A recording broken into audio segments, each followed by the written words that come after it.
Assalamualaikum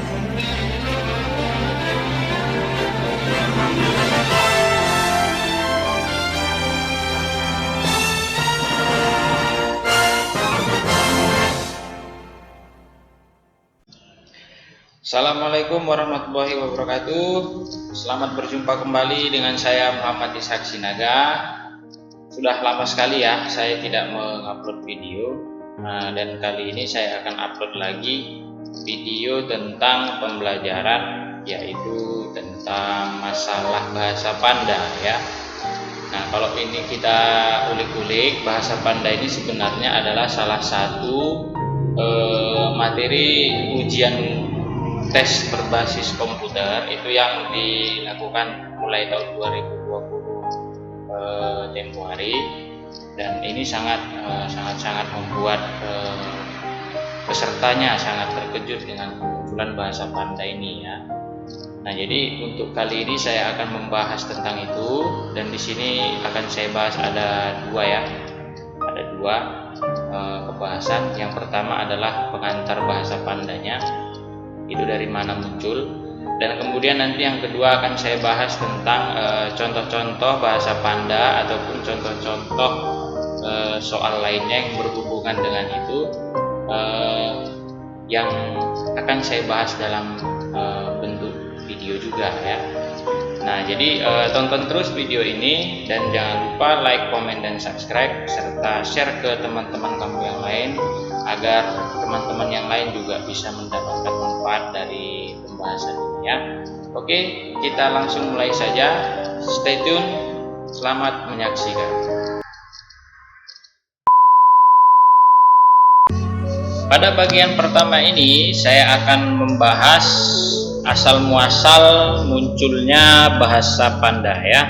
Jadi yang akan saya bahas pertama adalah bagaimana kemunculan bahasa Panda itu ya. Nah, jadi sebenarnya kalau misalnya kita ambil bahasa Panda itu sebenarnya artinya apa gitu ya. Bahasa Panda itu bisa diartikan sebagai bahasa buatan ya, yang mana bahasa buatan ini sifatnya imajinatif. Nah, atau bisa dikatakan sebagai imaginary word ya, atau kata imajinasi, atau bisa juga disebut dengan nonsense word ya, bahasa Inggris lainnya yang bisa diartikan sebagai bahasa Panda, yang memiliki arti ataupun memiliki pola logika pada proses pemberian artinya. Nah, jadi nanti kalau misalnya bahasa imajinasi ini diciptakan, tetapi tidak asal menciptakan, tapi ada makna di dalam kata itu yang bisa dinalar secara logis ya. Nah, itu maksudnya bahasa Panda ya. Nah, kalau misalnya kita perhatikan, bahasa Panda ini sebenarnya adalah bahasa yang masuk ke dalam kategori coding ya. Kalau dalam sistem pengkodean ada itu sistem misalnya memecah-mecahkan kode, itu bisa ya, atau bisa juga dikatakan konsep sistem sandi, bukan Bapak Sandiaga Uno ya. Nah, atau bahasa lainnya secara kerennya kita sebut kriptografi ya. Nah, jadi apalagi kalau misalkan contohnya untuk sistem kode-kode seperti ini biasanya muncul di film-film action, contohnya seperti Da Vinci Code atau film kartun detektif Conan ya. Di situ banyak bagaimana cara memecahkan masalah, baik itu dalam bentuk kode ataupun kasus ya, yang sangat menguji nalar ataupun menguji logika yang benar ya.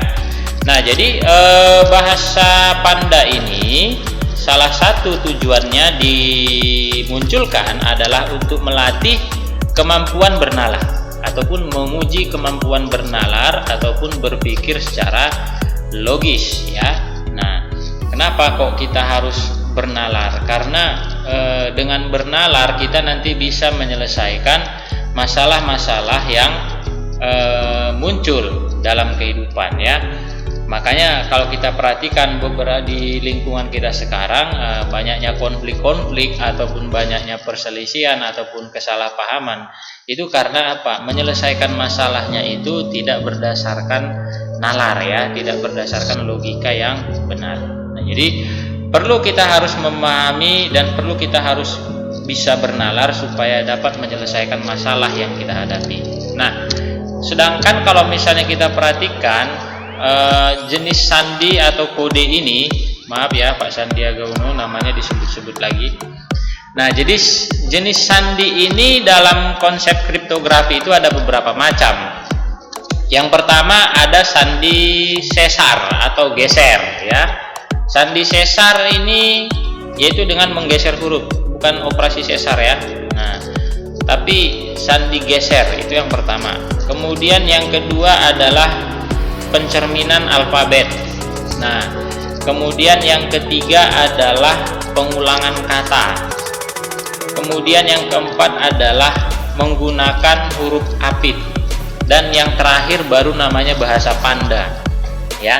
Jadi bahasa panda ini adalah salah satu jenis pengkodean ya. Jadi salah satu jenis pengkodean. Nah, mau nggak mau memang kita harus menguasai yang 5 ini ya. Jadi ini sini akan saya bahas satu persatu ya. Jadi nggak langsung ke bahasa panda ya. Jadi karena bahasa panda itu ada di poin kelima, maka akan saya bahas satu persatu, yaitu mengenai sandi sesar, pencerminan alfabet, pengulangan kata, huruf apit, dan yang terakhir bahasa panda, dan disertai nanti ada beberapa contoh soal yang saya tampilkan ya. Nah, kita akan mulai dari yang pertama, yaitu dengan menggunakan sandi sesar atau sandi geser. Nah, penjelasannya seperti ini ya, ada di situ. Kita bisa lihat sama-sama.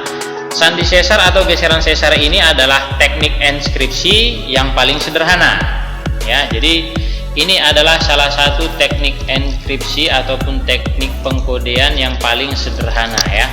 Nah, yang paling sederhana dan paling terkenal. Jadi sandi ini termasuk dalam sandi substitusi. Nah, kalau dikatakan sandi substitusi artinya kita bisa mengganti dengan bentuk lain gitu ya. Namanya substitusi berarti mengganti dengan bentuk lain.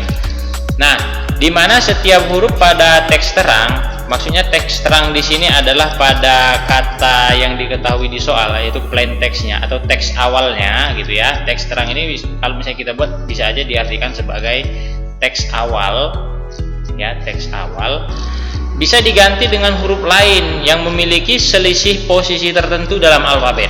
Nah, yang memiliki selisih posisi tertentu dalam alfabet. Nah, misalkan kalau misalnya kita mau menggeser 3 huruf maju gitu ya.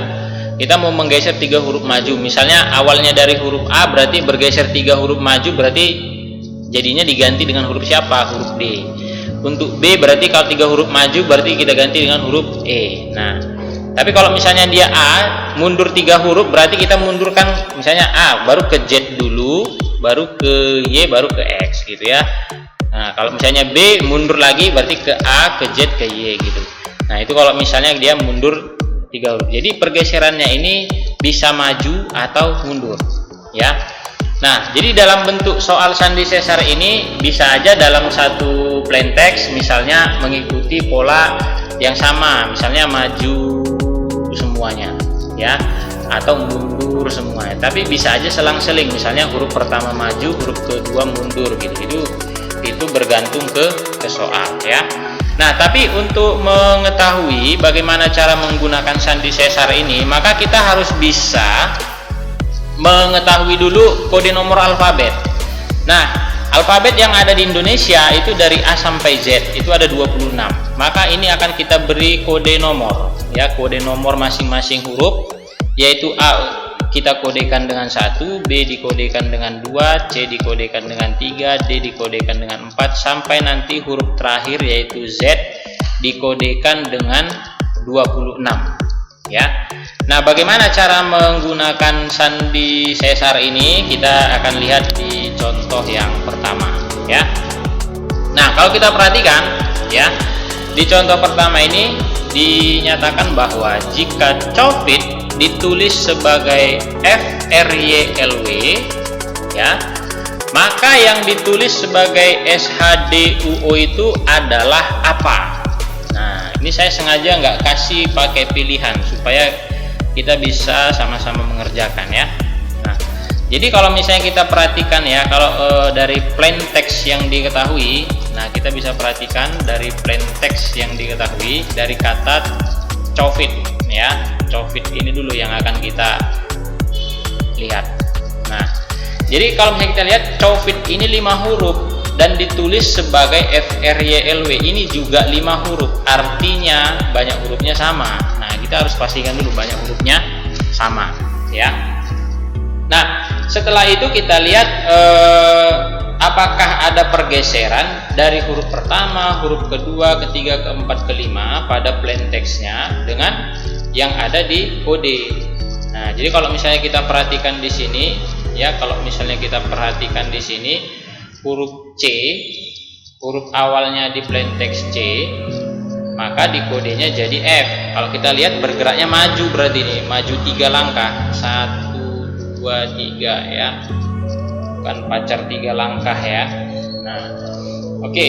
Nah, jadi itu yang pertama, berarti dari C ke F bergerak 3 langkah maju. Nah, itu yang pertama. Nah, kita lihat untuk O berganti jadi R. Nah, jadi dari tabel ini kita lihat O bergerak 3 langkah, 1, 2, 3. Nah, berhenti jadi R ya. Nah, itu untuk O. Kemudian yang berikutnya ya, untuk si huruf V ya, huruf V bergerak 3 langkah, 1, 2, 3, jadinya nanti berubah menjadi huruf Y di kodenya ya. Kemudian huruf I bergerak 3 langkah, J, K, L. Nah, maka nanti akan berubah dari I itu kodenya jadi L ya. Nah, itu untuk yang keempat. Dan yang terakhir huruf T itu akan berubah menjadi 1, 2, 3 menjadi W ya. Nah, itu untuk pengkodeannya untuk kata covit ya, untuk kata covit. Jadi kita bisa lihat dari pola pertama ini, maka pergerakan dari setiap huruf pada plain text atau teks awalnya akan bergerak 3 huruf maju ya, akan bergerak 3 huruf maju ya. Nah, maka nanti kalau misalnya kita mau mendefinisikan untuk kode yang artinya SHDUO ini ya, kita bisa perhatikan polanya hampir sama ya. Berarti huruf S itu adalah penggantinya huruf siapa? 3 huruf maju yang sehingga didapat huruf S gitu. Jadi kalau kita lihat dari tabel ini ya, kalau kita misalkan lihat dari tabel ini, maka nanti akan kita peroleh S itu diperoleh dari pergeseran maju siapa? Dari huruf P. 1 ya, coba kita perhatikan ya. Dari huruf P bergerak 3, berarti 1, 2, 3. Nah, berarti S ini kata huruf awalnya adalah P. Nah, kemudian H itu setelah bergerak 3 maju itu didapat dari siapa sebenarnya? Nah, berarti kita mundurkan 3, 1, 2, 3, berarti dari E, berarti 1, 2, 3 ya. Nah, berarti di sini huruf E. Nah, kemudian untuk D itu kita peroleh itu didapat dari bergerak dari mana supaya dapat huruf D nya 3 langkah maju, berarti bergeraknya dari A, 1, 2, 3, berarti di sini A ya. Kemudian U itu didapat dengan bergerak, setelah bergerak maju dari mana? 3 langkah. Oh, berarti dari R kita bergeraknya, 1, 2, 3, berarti di sini pengganti awalnya adalah dari R. Sedangkan O itu adalah hasil bergerak maju 3 hurufnya dari huruf yang mana? Berarti kita mundurkan 3 langkah dari O, 1, 2, 3, berarti awalnya dari L, 1, 2, 3. Nah, maka didapatlah plain text-nya untuk SHDUO itu adalah per ya. Nah, itu untuk contoh yang pertama. Ini konsepnya kalau misalkan dia gesernya maju ya. Nah, contoh kedua ini pakai yang mundur ya, saya bilang pakai yang mundur. Nah, jadi kita buat aja pakai nama orang. Misalkan Joseph ditulis sebagai FKOALD, maka George ditulis sebagai apa? Nah, kalau jadi yang pertama harus kita perhatikan dulu kata plain text Joseph itu berapa huruf, kemudian kodenya berapa huruf ya.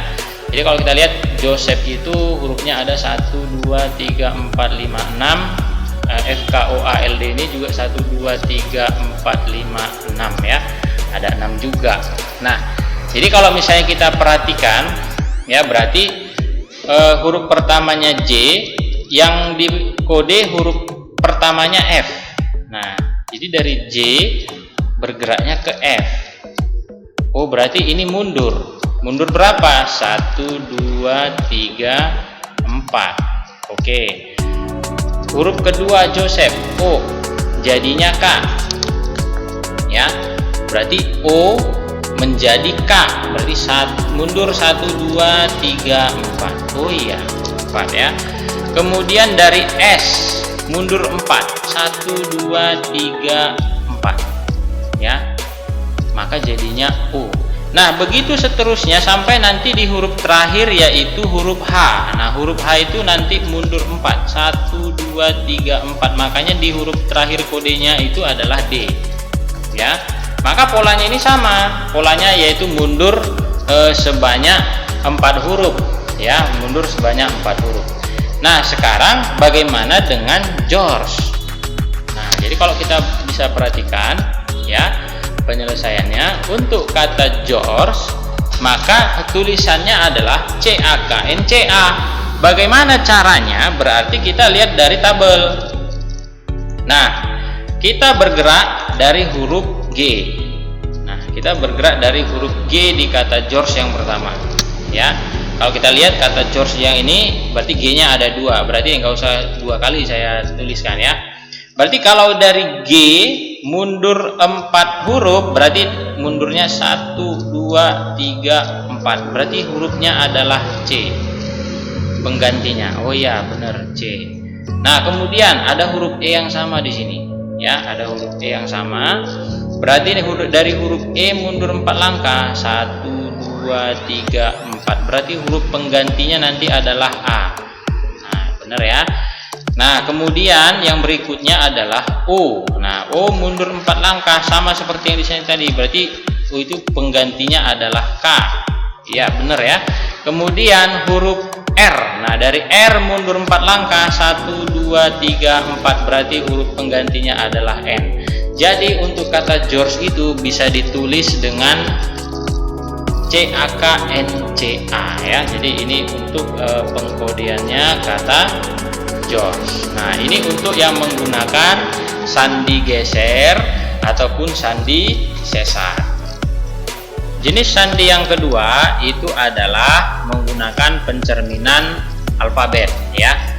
Bagaimana menggunakan pencerminan alfabet ini? Nah, jadi kita beranjak dari banyaknya alfabet yang ada di dalam abjad kita ya.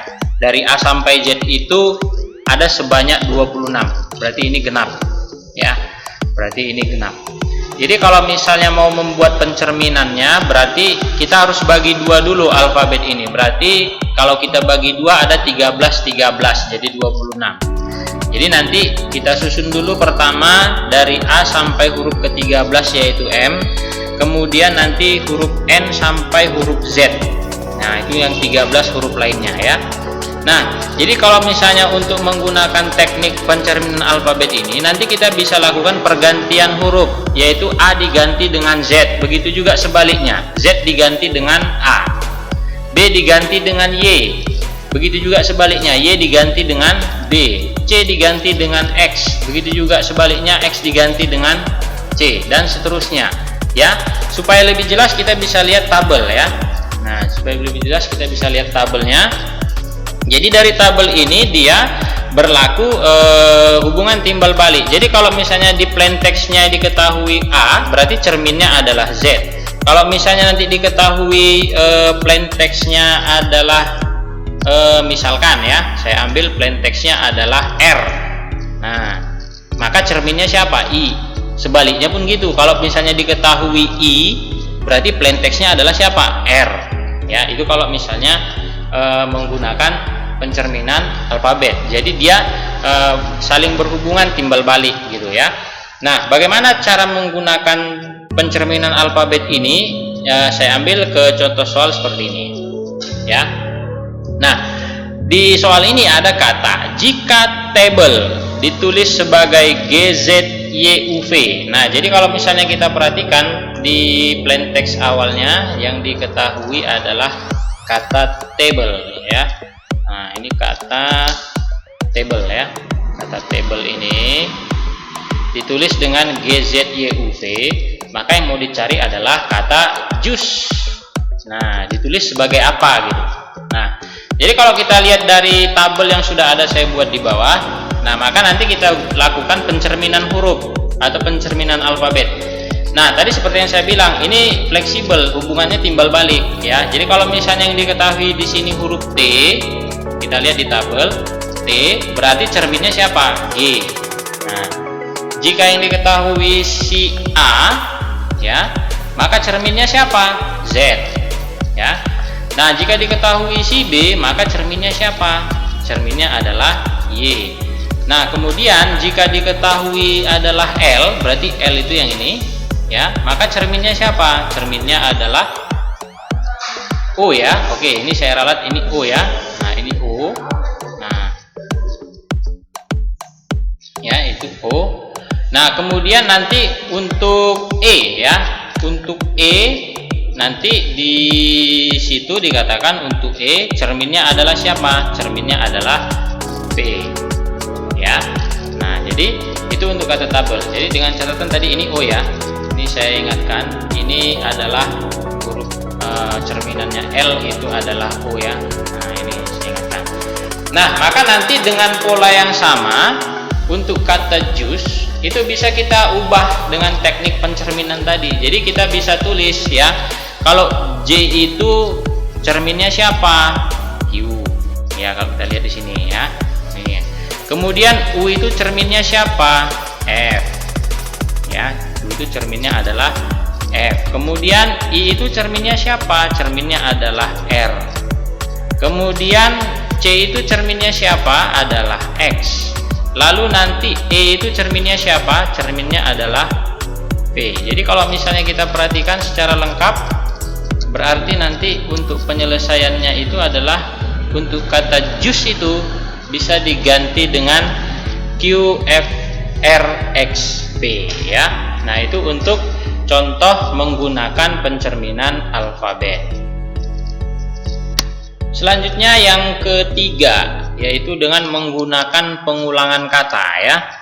Nah, jadi kalau misalnya di konsep ketiga ini, untuk mendapatkan pola pada soal, maka kata yang digunakan itu kita susun berulang-ulang.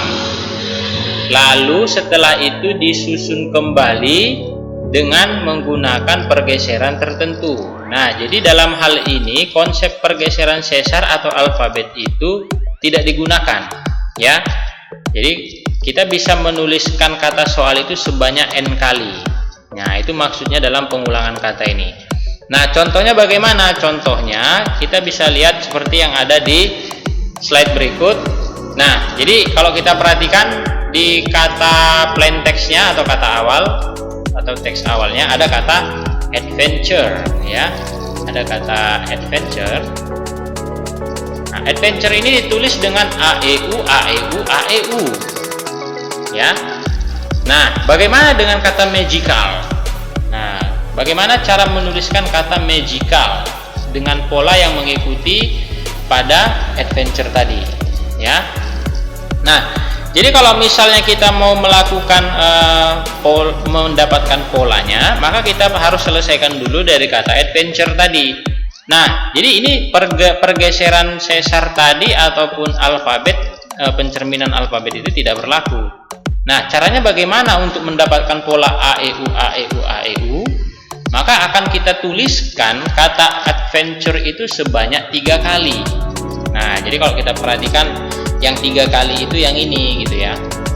Nah, adventure yang pertama ini. Nah, ini dia yang pertama. Lalu nanti ini yang kedua.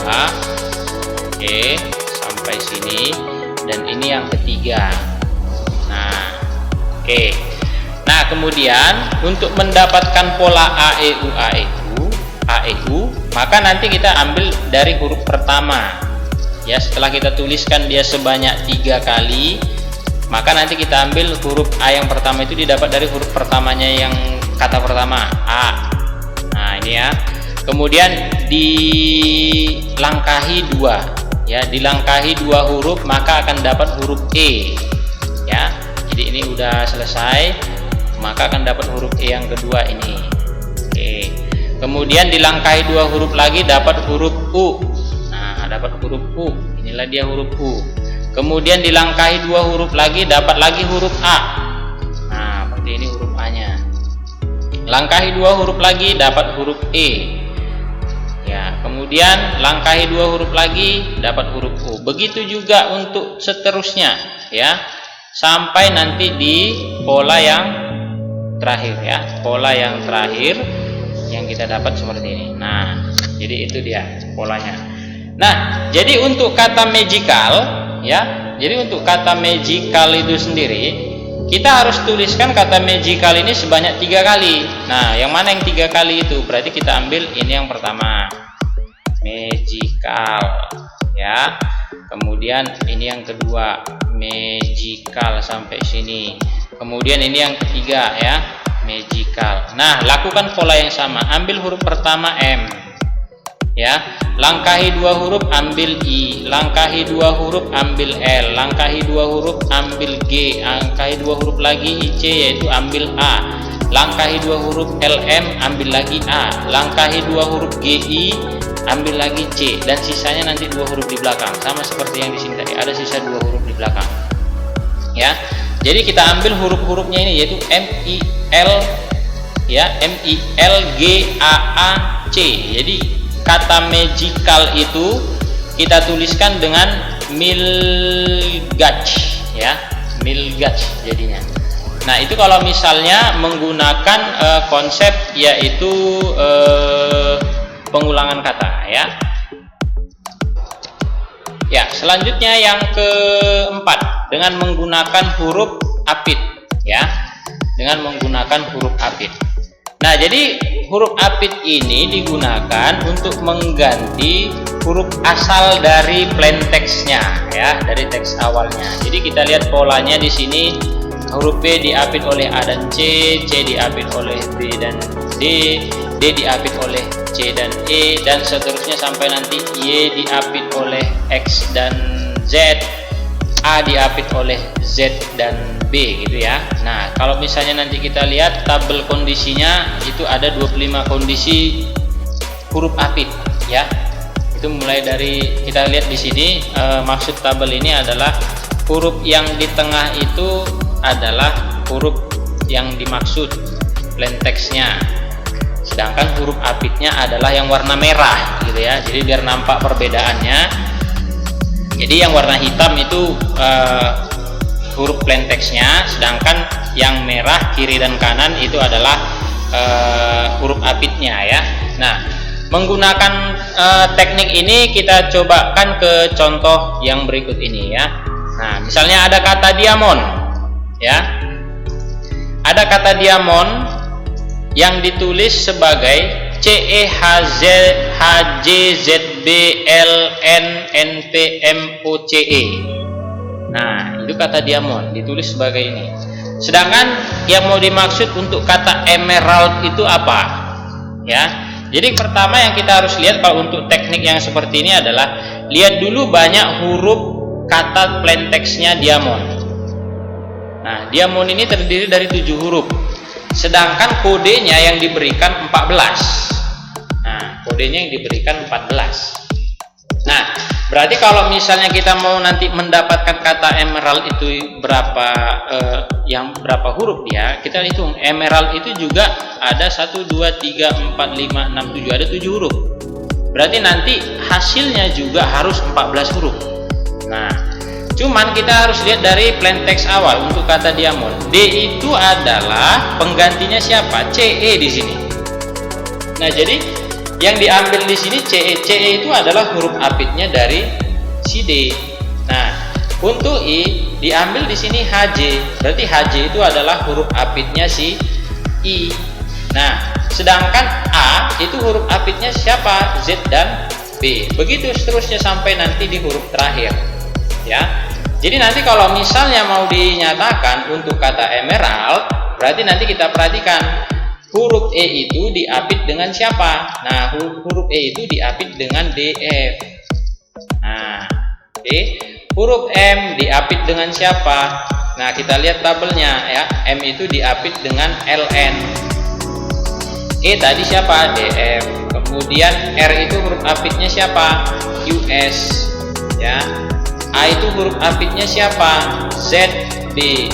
Nah, kemudian L itu huruf apitnya siapa? KM. Dan D itu huruf apitnya adalah CE. Jadi kalau nanti digabungkan semua ini, maka jadilah kodenya untuk emerald itu adalah DFLN DFQSZBKMCE. Nah, itu untuk misalkan soalnya yang berkaitan dengan menggunakan huruf apit. Yang kelima ya, ini bagian yang kelima, yaitu menggunakan bahasa Panda ya. Nah, ini yang saya katakan tadi bahwa bahasa Panda ini muncul di UTBK tahun 2020 dan sangat membuat siswa itu kebingungan dalam menjawab ya. Jadi sebenarnya bahasa Panda seperti yang saya ungkapkan di awal tadi, ini sebenarnya adalah bahasa buatan ya. Tapi ini mirip-mirip seperti bahasa asing. Kalau misalnya kita lihat, ada yang bilang itu seperti bahasa Jepang, ada yang bilang seperti bahasa Thailand ya, ada yang bilang seperti bahasa Zimbabwe gitu ya. Nggak tahulah saya entah bahasa apa itu gitu kan. Nah, jadi intinya adalah bahasa Panda ini berupa bahasa buatan yang mengandung makna. Nah, ada maknanya gitu. Jadi disinilah kita membutuhkan konsep bernalar yang baik untuk bisa menyelesaikan konsep bahasa Panda ini. Nah, di sini akan saya paparkan untuk konsep dasarnya, yaitu dua soal. Satu soal yang tak pakai pilihan ganda, satu soal lagi pakai pilihan ganda ya. Nah, contoh pertama, misalnya saya ambil yang seperti ini. Nah, jadi diberikan ada 4 data bahasa sebagai berikut ya. Kalau kita lihat nomor 1, 2, 3, dan 4 ini seperti bahasa Cina ya. Nah, apakah memang benar bahasa Cina atau tidak itu ya wallahu alam ya. Nah, jadi di sini kita perhatikan bahwa ada di situ pernyataan pertama, Ying Yong Sung diartikan sebagai, ini maksudnya diartikan sebagai di sini sepi. Nah, pernyataan kedua, Ying Yong Seng Lang diartikan sebagai di sana juga sepi. Yung Yong Sung diartikan di sini ramai, kemudian Sang diartikan dimanapun. Nah, maka pernyataan Yung Yong Sang Lang itu artinya apa? Nah, jadi kita mau mendefinisikan ataupun mau menyatakan artinya kata Yung Yong Sang Lang. Ya, Yung Yong Sang Lang itu artinya apa? Nah, jadi yang harus kita petakan di sini adalah dari keempat bentuk bahasa yang diberikan pada soal ya, kita harus bisa bernalar arti dari kata per kata yang dimaksud itu apa gitu. Nah, jadi saya misalkan begini, nanti kita cocokkan ke penyelesaian di slide berikutnya.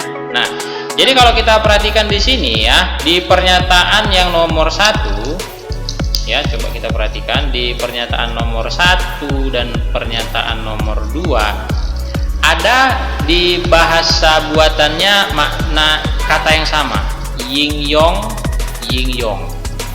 ya, Ying Yong. Nah, berarti kita perhatikan di sini, ada nggak kata yang sama artinya itu di nomor 1 dan nomor 2? Oh, ada, yaitu sepi. Berarti kita bisa definisikan ya, Ying Yong itu artinya sepi. Nah, oke ya. Kemudian yang berikutnya adalah, coba kita perhatikan lagi, berarti di sini ada kata sung. Nah, sung itu di pernyataan pertama artinya di sini ya, berarti kata sung itu artinya di sini ya. Nah, oke. Kemudian di pernyataan ketiga juga ada sung. Oh, berarti di sini juga gitu ya. Nah, lalu di pernyataan ketiga ada, berarti ini oke, yang sudah ada artinya kita coret aja biar nggak mengganggu ya, biar nggak mengganggu. Nah, ini sung berarti di sini, sungnya berarti di sini. Oke. Nah, kemudian di pernyataan ketiga ada kata yung yong. Nah, yung yong berarti ramai. Nah, ini ya. Yung yong. Itu artinya apa? Ramai. Nah, ya. Jadi kita coret aja. Yung yong ramai artinya ya. Kemudian sang dimanapun. Nah, jadi kalau misalnya kita definisikan di sini, sang tadi ya, sang artinya dimanapun. Oke lah, ini gak usah saya tulis lagi lah ya, karena udah ada artinya. Nah, artinya yang belum dicoret itu yang mana? Nah, berarti kalau misalnya kita ambil dari pernyataan nomor 2 ini, seng ya, untuk kata seng itu artinya bisa kita artikan di sana. Nah, berarti lang kita artikan sebagai juga. Nah, itu ya, itu datanya. Nah, sekarang kita cocokkan ke penyelesaian ya. Jadi di penyelesaiannya apakah benar itu sesuai? Nah, kita perhatikan. Oke ya, ying yong artinya sepi, yung yong ramai, sung di sini, seng di sana, lang juga ya. Nah, jadi kalau kita mau menerjemahkan pernyataan yung yong sang lang ya, yung yong sang lang yang mau kita terjemahkan, berarti kita harus sebenarnya susunnya kata per kata. Yung yong tadi apa artinya? Yung yong tadi artinya ramai, berarti yung yong ini maksudnya adalah ramai. Oke. Sang tadi di pernyataan nomor 4. Nah, dimanapun. Nah, oke ya, ini pasangannya kemari. Nah, lang tadi pasangannya ke juga. Nah, jadi kalau misalnya susunan kalimatnya ini yang benar itu kalau misalnya disusun ramai dimanapun ya, dimanapun juga. Nah, cuman kan biasanya kalau misalnya ada pilihan ganda bisa saja dirubah kalimatnya, itu tidak mengubah makna ya. Nah, yang penting sesuai dengan pernyataannya. Jadi bisa saja dimaknai dimanapun juga ramai gitu ya. Nah, ini kalau misalnya disusun dengan bahasa yang bagus ya. Nah, itu untuk pernyataan ataupun untuk contoh bahasa Panda yang pertama. Nah, satu lagi saya pakai untuk misalnya soal pilihan ganda. Ya, soal pilihan ganda. Nah, di sini ada beberapa kata yang dapat diterjemahkan dari bahasa buatan. Nah, jadi di sini ada 3 bahasa buatan. Yang pertama, morpir kuat, artinya adalah rumah burung. Bel morpir artinya burung biru. Bel celak artinya kain biru. Nah, jadi pertanyaannya adalah kata apa yang mungkin berarti pagar rumah. Nah, jadi ini soalnya sangat membuat bingung. Kalau kita lihat bahasanya seperti bahasa Thailand ya. Walaupun apakah benar itu bahasa Thailand atau bukan saya tidak tahu ya. Tapi yang mau kita terjemahkan adalah kata apa yang mungkin dari pilihan A, B, C, D, dan E ini yang berarti pagar rumah. Nah, maka kita harus bisa memetakan secara logis dari pernyataan yang ada di awal, dari nomor 1, nomor 2, nomor 3 ya. Jadi yang pertama harus kita petakan dulu adalah maksudnya dari kata per kata itu. Kita lihat dari pernyataan nomor 1 dan nomor 2. Di situ ada kata yang sama di kata bahasa buatannya, yaitu kata morpir. Nah, ya, ada kata morpir. Artinya di situ kalau kita lihat pernyataan 1 dan 2 ada yang sama nggak? Ada, berarti burung. Nah, berarti kita bisa data morpir itu artinya burung. Oke. Kemudian berarti dari kata pernyataan pertama, kuat itu berarti rumah ya, berarti kuat itu artinya rumah.